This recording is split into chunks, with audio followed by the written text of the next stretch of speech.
P&G transformed its approach to innovation with its Connect and Develop program, which broke down internal silos while also opening the door to external collaboration. By creating cross-functional teams focused on consumer needs rather than departmental objectives, P&G was able to accelerate innovation and bring products to market faster. Kathy Fish, who served as the Chief Research Development and Innovation Officer at P&G, shared with me how these cross-functional teams collaborate to find core insight stories to drive innovation forward. As she says, people are working with consumers and they're seeing that they're solving real problems in the lives and making a difference.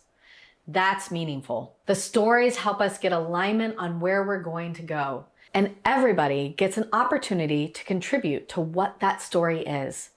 But then once you have it, it directs the effort and keeps people focused. The result?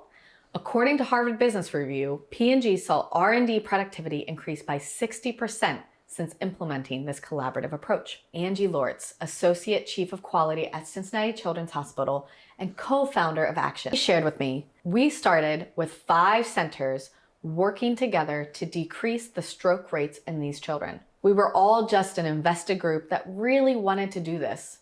Then quickly, people heard and were just as interested in fixing the issue. So now we're at 40 centers 2.5 years later. With Action, what we've done by using each other's experience and putting our data together, we have been able to quickly change healthcare practice. Melissa Pickering, head of product at Bose and former head of product at Lego, shared with me how they don't just take a starting point of looking at technology. We challenge ourselves instead to look at new play experiences and what is relevant for kids' play. Melissa also emphasizes the importance of storytelling in this process. We found it's helpful to share the kids' test where it didn't go well, where the experience actually completely flopped, because then that also provides more credibility to the whole process when you share those stumbles through the design journey.